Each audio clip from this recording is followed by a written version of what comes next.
오늘 우리가 마태복음 16장 21절부터 28절까지 말씀을 읽었습니다. 이 장면은 예수님께서 빌립보 가이사랴 지방에 이르렀을 때 제자들만 불러서 MT를 하신 사건 가운데 있는 내용입니다. 빌립보 가이사랴는 어떤 동네일까요? 어디에 있는 동네일까요? 로마 가이사라는 로마 황제의 이름을 딴. 네, 그래서 기념해서 지은 동네인데요. 갈릴리 바다 북서쪽에는 헤르몬 산이라고 만년설이 있는 그 헤르몬 산자락에서 이슬이 쭉 흘러내리는 그런 산으로 유명한 곳인데, 그 헤르몬 산 자락에 있는 위치에 있는 휴양 도시입니다.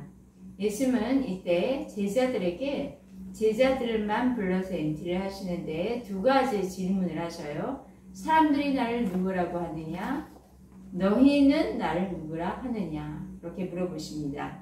이렇게 물어보시는 때는 십자가 사건을 7달쯤 남겨놓은 그런 시기입니다. 이 질문에 어떻게 대답을 하는가? 그것은 내가 영생을 얻는가 못 얻는가에 관여된 질문입니다. 예수님은 그는 누구인가? 예수님 그는 누구인가? 라는 질문에 여러분은 어떻게 고백하고 계십니까? 그러면 우리가 베드로의 신앙 고백을 본문을 통해서 한번 들여다보겠습니다.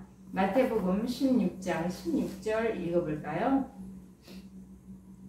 시몬 베드로가 대답하여 이르되 주는 그리스도시요 살아계신 하나님의 아들이시니이다. 네, 이 고백은 내가 따르던 예수님, 그 예수님은 바로 나의 구세주입니다.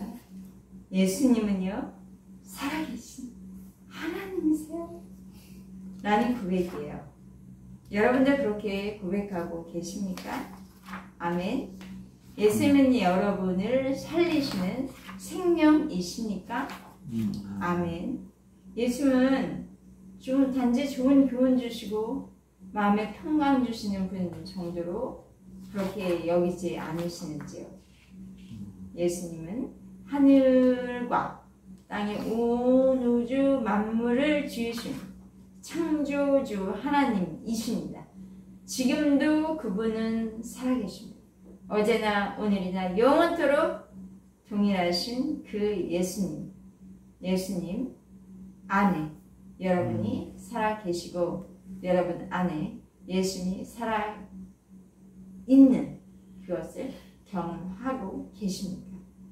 여러분의 입술에서 믿음으로 예수님만이 나의 구세주이심을 고백하시기를 축복합니다.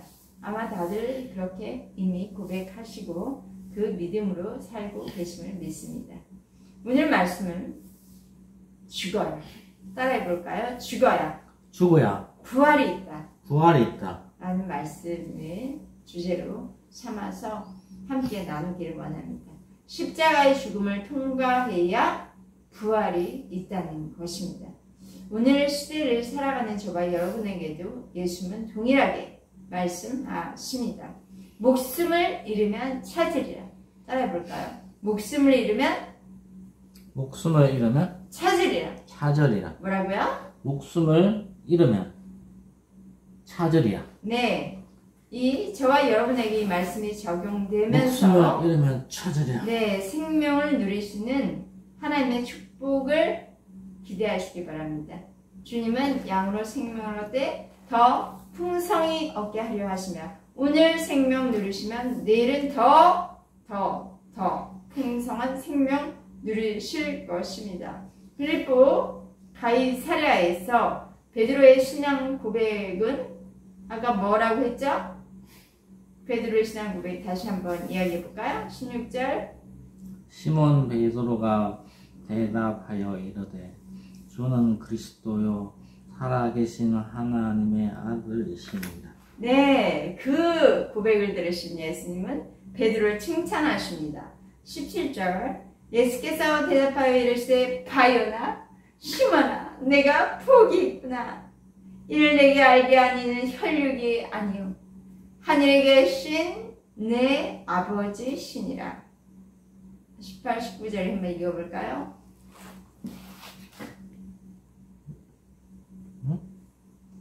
18 여보. 또 내가 내게 이르니 너는 베드로라. 내가 이 반석 위에 내 변화를 세우리니. 네? 18, 19.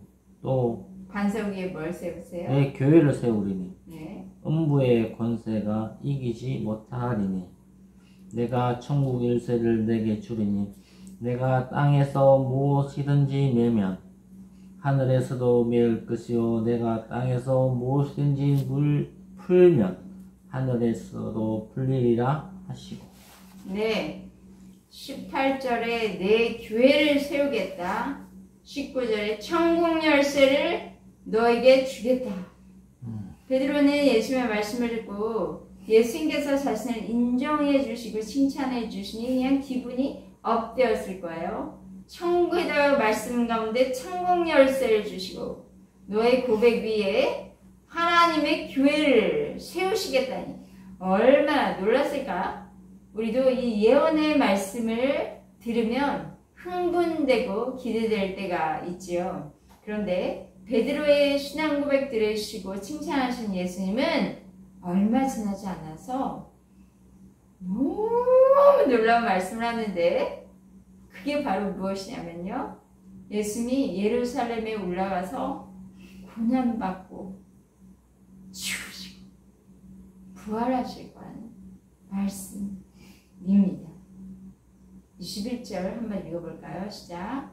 이때부터 예수 그리스도께서 자기가 예루살렘에 올라가 장로들과 대제사장들과 서기관들에게 많은 고난을 받고 죽임을 당하고 제3일에 살아나야 할 것을 제자들에게 비로소 나타내시니. 네, 예수는 공생의 사역 시작하시면서 세 가지를 하셨죠.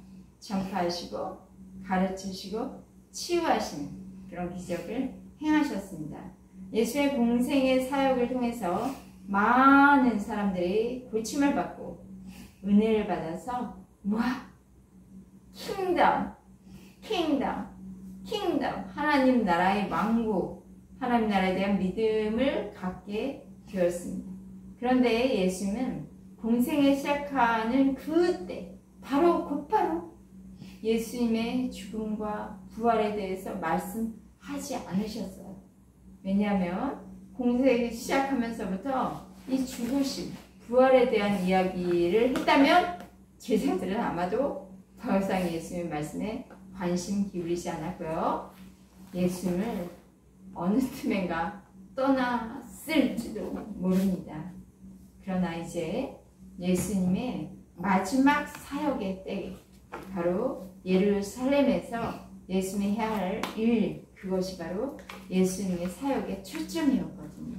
그 사역의 방향성을 알려주셔야 할 때가 이른 거예요. 그래서 예수님께서 예루살렘에 십자가를 지시기 7달 전, 지금 가나안에서 제자들과 예수님이 은밀한 가운데 교제할 때 말씀하신 거죠. 고고공꽝! 앞으로 나는 예루살렘에 올라간다. 유대의 종교 지도자들에게 고난당할 뿐만 아니라 죽임당한다. 그리고 3일 만에 부활할 것을 말씀하십니다. 예수님의 죽으심, 부활에 대해서 들은 베드로는 깜짝 놀라요. 아마 베드로만 놀랐겠습니까? 베드로가 가장 흥분한 것 같고, 그리고 이제 나머지 제자들도 굉장히 놀랐겠죠. 22절 베드로의 이야기 한번 들어볼까요?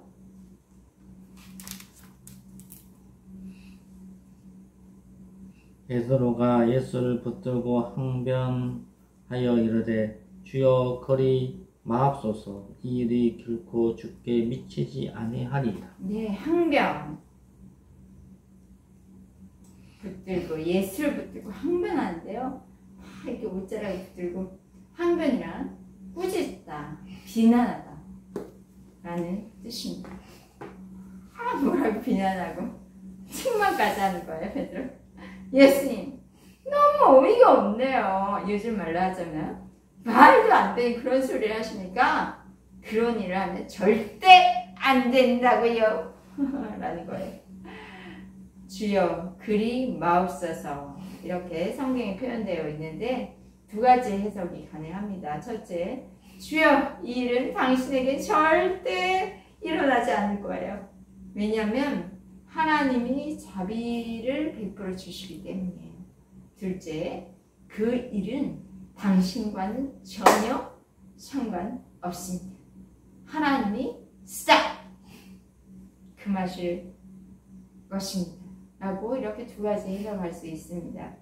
자, 베드로가 어찌됐건 베드로는 도저히 상상조차 할 수 없는 일이 지금 그 일을 예수님께서 말씀하신 것이죠. 베드로의 이렇게 항변하는 말에 대해서 예수님은 어떻게 반응하시는지 한번 보겠습니다. 23절입니다. 예수께서 돌이키시며 베드로에게 이르되 사탄아 내 뒤로 물러가라. 너는 나를 넘어지게 하는 자로다. 내가 하나님의 일을 생각하지 아니하고 도리어 사람의 일을 생각하는도다. 네, 지금 베드로의 말에 사탄아! 사탄아! 마귀야! 귀신! 그렇게 부르시는 거예요. 얼마나 놀랐겠습니까?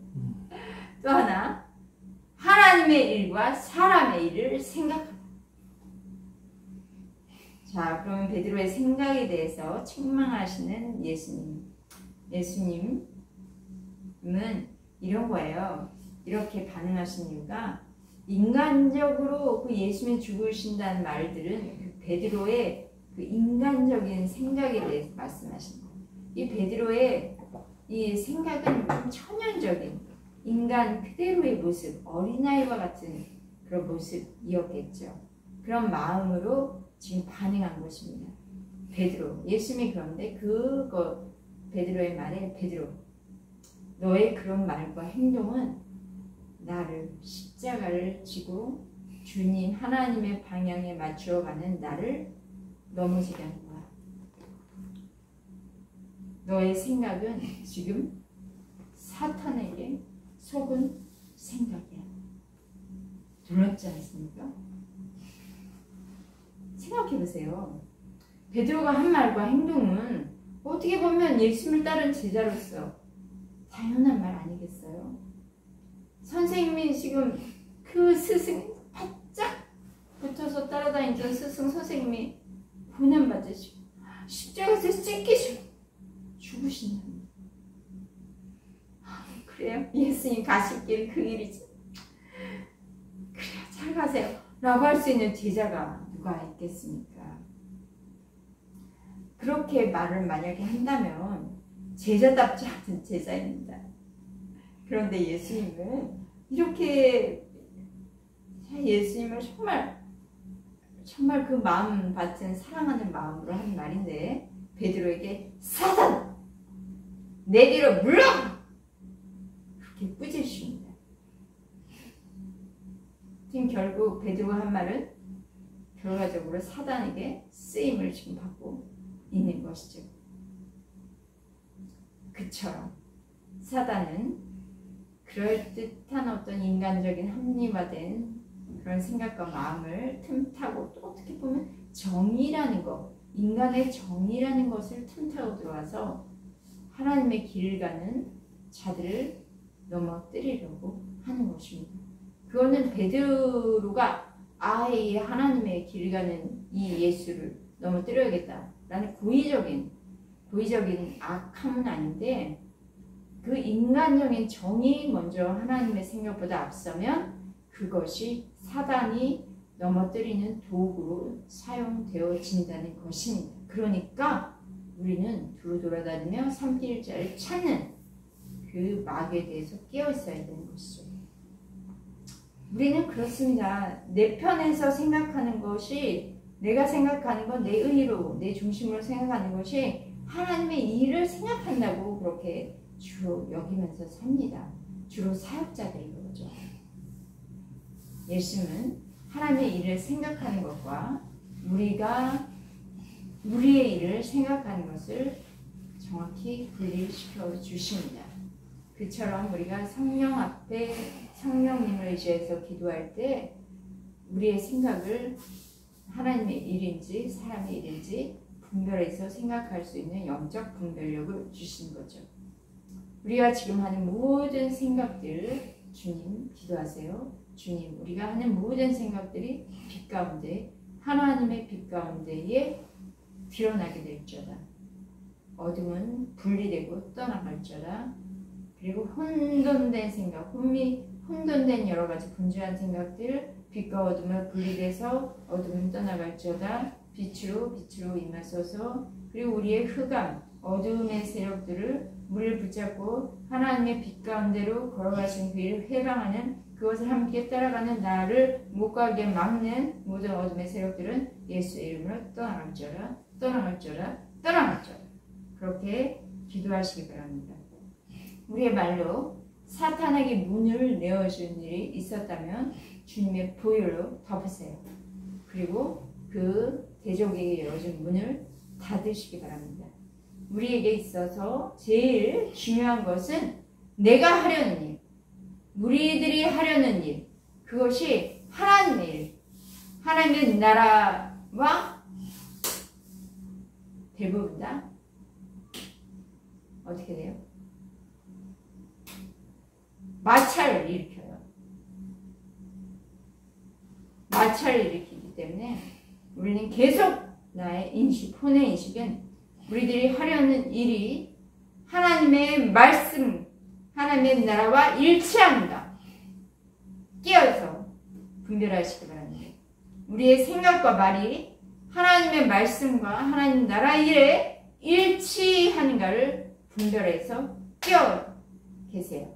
내가 평소에 하는 습관처럼 하는 말들이 있어요. 나도 모르게 나가는 그 말이 나를 묶습니다. 내 생각을 묶고 내 행위를 묶고 내 삶을 묶어요. 그러니 하나님의 말씀으로 우리가 기도하며 우리가 생각하는 것은 내가 평소에 습관처럼 하는 말, 생각들이 어떤 것이 있는지 자기도 생각하고 다른 사람 타인을 통해서도 그런 것이 분별되어 깨달아지게 하시고요. 그곳에다가 하나님의 말씀으로 대치해서 불어넣는 그런 훈련 하시길 바랍니다. 24절 읽어주십시오. 24절입니다. 예수께서 제자들에게 이르시되 누구든지 나를 따라오려거든 자기를 부인하고 자기 십자가를 지고 나를 따를 것이니라. 네, 사람의 일과 하나님의 일을 생각하는데 어떤 방법이 있냐면요. 24절 말씀하십니다. 예수님의 앞으로 예루살렘에 올라가서 이제 순환받으시고 죽으시고 부활하실 것을 말씀하시는데 동일하게 제자들도 예수님의 그 방향에 맞추어서 그 길을 가야 하지 않습니까? 그러니 예수님이 받으신 고난을 제자도 받게 되는 건 당연한 이치겠죠. 아멘. 그때 예수님의 말씀이 좋아서 그냥 날 치유하심이 좋아서 따르는 무리로서 이제 예수님을 따르는 게 아니라요. 이 세상 예수님을 나타낼 제자로서의 방향성을 가지고 따르는 것이죠. 아멘. 방향성이란 주님께 도움을 받는 정도가 아니라 주님을 닮아가는 거예요. 주님을 닮아가는 거예요. 그래서 주님을 닮으려면 네? 저는 지금 카메라를 보는 게 아니라 김태진 얼굴을 보고 있어요. 주님을 닮으려면 스승 되시는 주님이 함께 그의 말씀에 순종하면서 따르는 거예요. 그러려면 십자가를 지게 되지 않습니까? 아멘. 자기 십자가를 지려면요. 자기에게 주어진 각자의 십자가가 다 있습니다.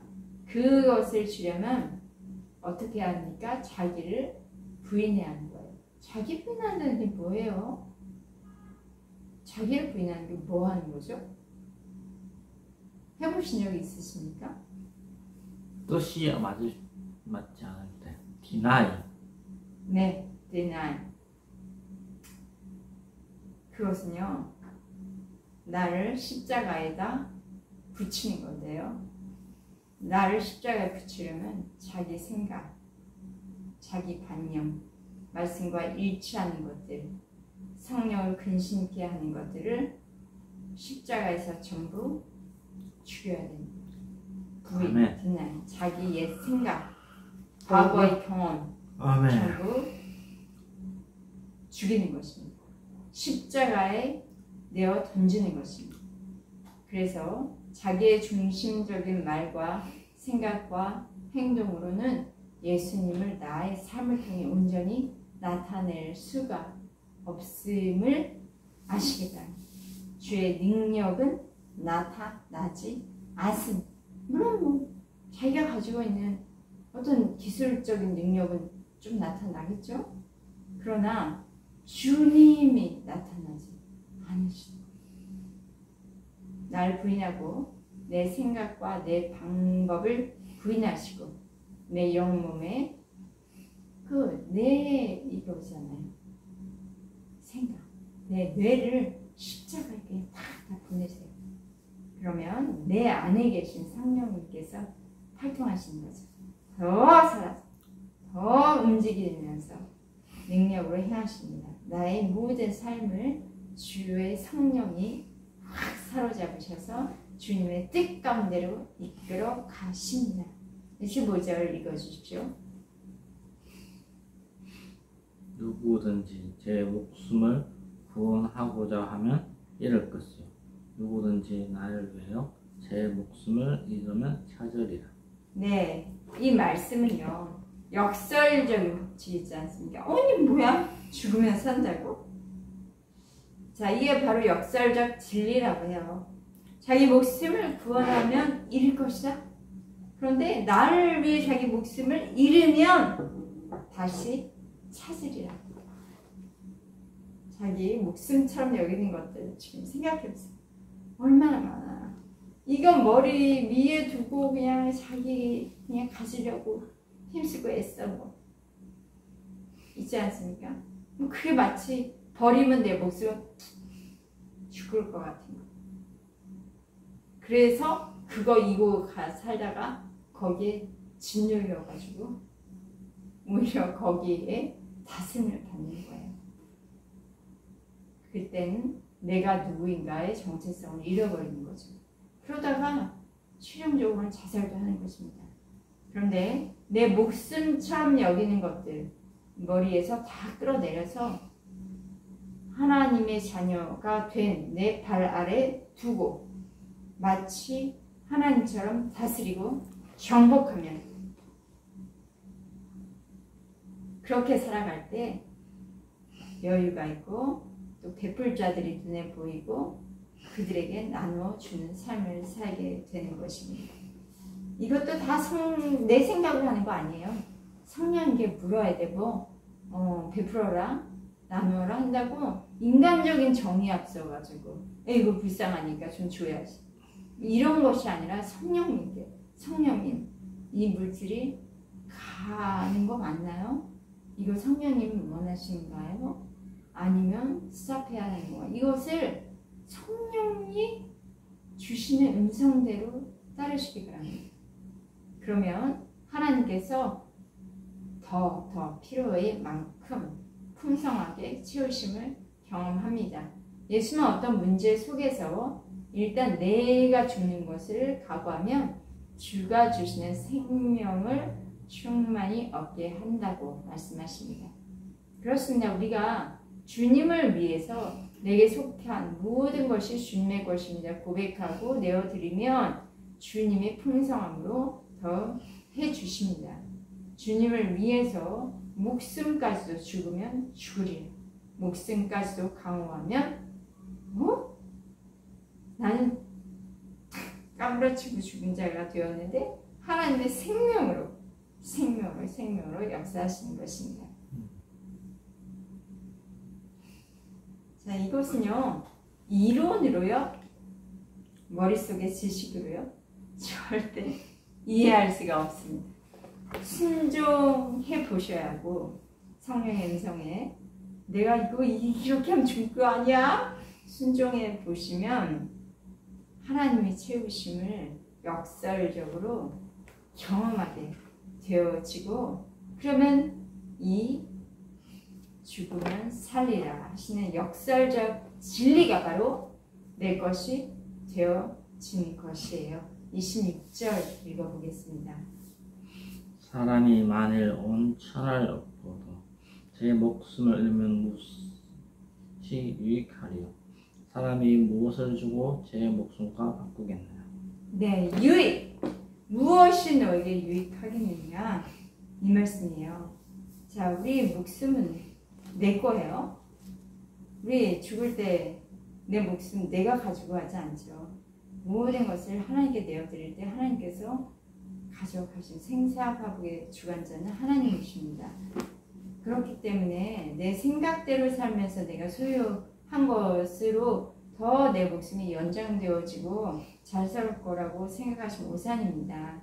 목숨을 잃으면 그런 모든 것은 내 목숨을 결국 스트레스로 눌려서 잃게 하는데, 그러면 무슨 유익이냐? 그렇게 말씀하세요. 수단과 방법을 가리지 않고 소유에만 집착하는 거, 그게 너 목숨에 무슨 유익이 있겠느냐 말씀입니다. 수단 방법 가리지 않고 소유에만 집착하게 되면 내 정체, 내 존재는 무엇인지 모르고 소유에만 집착하게 되면 하나님을 떠나게 되겠죠? 그럼 결국 또 하나님이 원치 않는 방법으로 계속 나아가겠죠. 그 결론은 뭐예요? 생명 아니라, 내 목숨이 사는 곳이 아니라 죽음이에요. 그러면 이 세상에서 모든 것을 온 천하를 얻었다 해도 생명, 목숨을 잃어버렸으니 아무것도 아닌 거죠. 내가 없는데 무엇을 누리고 무엇을 소유할 수 있겠습니까? 이렇게 우리의 삶은 하나님의 주권에 달려있는 것입니다. 하나님이 보시기에 어떠한가로 우리의 인생이 지금 카메라처럼 다 잡고 계시고요. 마지막 때 우리의 인생을 결산하시고 회개하시는 날이 있습니다. 그때 한번 읽어볼까요? 27절 말씀입니다. 인자가 아버지의 영광으로 그 천사들과 함께 오리니 그때 각 사람이 행한 대로 갚으리라. 그때가 있다는 거예요. 그때를 생각하지 않고 사는 사람들이 많이 있어요. 그날 주님 앞에 내 인생의 동영상 찍은 거 그거 이렇게 빛으로 비춰보니까 주 앞에 그 설날을 그려보셨습니까? 하나님이 나를 어떻게 보실까요? 그때는 바로 인자가 아버지의 영광으로 천사가 오는 예수님이 부활 승천해서 하나님 지금 보좌에 앉아 계신데, 이제는 그곳에서 영광으로 천사들과 함께 우리 가운데 다시 오시는 것입니다. 그때는 이제 구원의 주로 오시는 것이 아니라 심판의 주로 오셔서 우리의 모든 삶의 행위들, 삶을 다 낱낱이 돌아보시고 심판인가 아닌가 결정하시는 그때예요. 마지막 때이죠. 네, 예수님의 십자가 죽으심이 너무 큰 충격이어서 그 말을 들은 죄들은 혼비백산을 했는데, 그러니 부활 승천 재림 이런 거는 이제 전혀 생각이 나지도 않은 이들에게 예수님이 다시 한번 부활 승천 그리고 재림이 있다. 그때 각 사람은 각자 한 대로 보응을 받는다 말씀하십니다. 그래서 우리가 기억해야 돼요. 우리가 구원받는 것은 행함으로 율법으로 받는 것은 아니었죠. 그냥 은혜로 받았습니다. 일방적으로 믿음으로 받아들이고 그리고 입으로 고백하면 하나님께서 나를 의인이라 칭해 주시고 그리고 구원을 그냥 허락하셨어요. 하나님께 속한 모든 것을 우리에게 누릴 수 있는 자로, 하나님의 자녀로, 장자로, 신부로 그렇게 불러주세요. 그런데 우리가 마지막 때에 영혼 몸의 삶이 하나님의 말씀하고 일치되는 삶의 살기까지 이르러는가는 주님께서 보응으로 대답해 주시는 거죠. 마태복음 10장 42절에 이런 말씀이 있어요. 또 누구든지 제자 이름으로 작은 자 중 하나에게 냉수 한 그릇이라도 주는 자는 내가 진실로 너희에게 이르노니 이 사람이 결단코 상을 잃지 아니하리라 하시니. 그렇습니다. 그리스도인으로서 지나가는 한 소자에게 냉수 한 그릇을 나눠주는 사람도 있고요. 이건 이제 성령님이 보게 하시는 거죠. 그들에게 나눠주라는 음성을 듣고 그 마음의 소리를 듣고 나눠주는 사람이 있고요. 어떤 사람은 지나치겠죠. 그런 마음을 주셨는데 에이, 오늘은 아니지 뭐 좀 돈 더 여유있고 많으면 또 내일 줄게.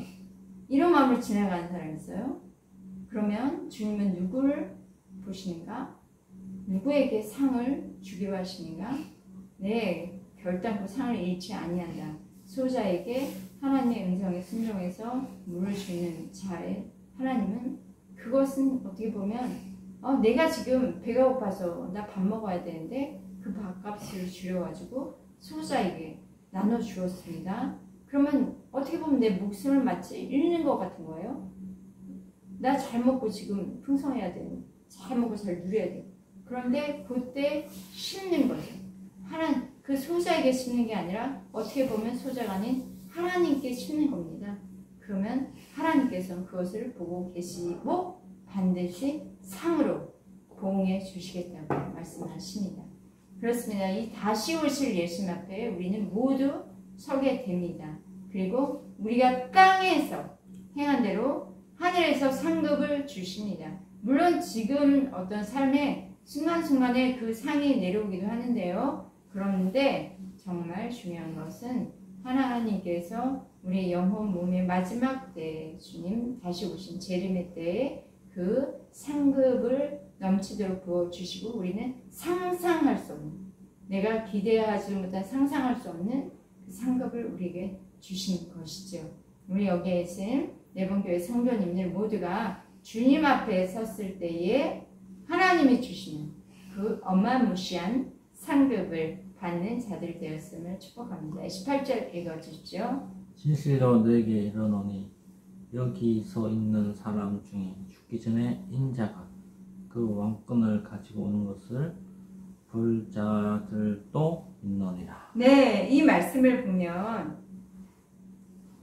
마치 이제 이 제자들은, 초대교회 성도들은 이 말씀을 보면서 우리가 정말 죽기 전에 이게 목숨이 다해서 흙으로 돌아가기 전에 정말 살아있을 때 주님의 왕권 가지고 오는 것을 볼 거구나 라는 어떤 절박한 재림 신앙으로 살아갔던 사람들이 있었어요. 그런데 그것이 바로 일어나지 않고 고난과 박해 속으로 들어가게 됐을 때, 자신이 살았을 때 주님이 오시지 않는다고 생각되면 실망하지 않을까요? 그래서 우리가 그 부분에 대해서 주님 하신 말씀이 있어요. 시간의 개념인데요. 내가 생각하는 때 그럴 때에 모든 게 아니라는 거, 하나님의 시간이 있습니다. 그래서 이런 말씀하잖아요. 하루가 천년 같고 천년이 하루 같은 그런 하나님의 나라, 이거는 사람이 계산할 수 없는 어떤 시간적 개념이에요. 네, 하나님께서는 그 신약의 개념에 대해서 너희 중에 살아있는 자가 오는 것을 볼 자도 있다라고 말씀하시는 그것으로 단지 우리가 이해할 수가 있습니다. 하여튼 중요한 건요, 주님이 언제 몇 시에 어떻게 오신다? 그런 건 전혀 말씀하신 바가 없어요. 근데 많은 이단들이 몇 날 며칠 주님 오셔라고 사람들을 현혹하면서 다 자기들한테 이렇게 끌어들여 재산이고 뭐고 전부 그 종교인들에게 바치라고 그런 어떤 의도가 있었던 거죠. 그러나 성경은 분명히 말씀하십니다. 나는 모른다. 아무도 모른다. 그렇게 말씀하셨어요. 그러니까 주님, 나 진짜 주님 지금 오늘 역합 만나야 되는데, 그러니까 다시 오신 주님 봐야 되는데 어떻게 된 거예요? 그런다고 실망하지 마시기 바랍니다. 주님이 정하신 때 오십니다. 다만 우리는 그날을 믿음으로 당기면서 오늘 하루 그리스도 안에서 내게 맡겨주신 그 일에 최선을, 하나님 나라의 일, 내게 맡겨주신 하나님의 나라의 일을 최선을 다하면서 대림신앙, 재림신앙으로 살아가는 것입니다. 오늘 주님 우리에게 말씀하셨습니다. 찾으면, 잃으면 찾으리라. 잃으면 찾으리라. 잃으면 찾으리라. 따라해볼까? 잃으면 찾으리라. 이러면 찾으리라. 네, 이건 주님을 위해서 읽는 거예요. 어떤 정의나 인간적인 어떤 의, 도덕으로 읽는 거가 아니라 성령님의 뜻에 순종해서 하나님 나라의 일을 위해서 잃으면 주님께서는 찾게 하신다는 것이죠. 우리의 목숨을 성령님보다 앞세우지 않냐고. 성령님의 안에서 내 목숨도 잃을 수 있습니다. 그러면 하나님의 생명으로 넘치도록 채워주십시오. 내 생각을 십자가에 던져버리십시다. 부인합시다. 모든 것에서 주님을 인정하고 살아갑시다. 그래서 내 방법이 아니라 하나님의 방법으로 모든 것을 이루게 하신 주님을 찬양합니다.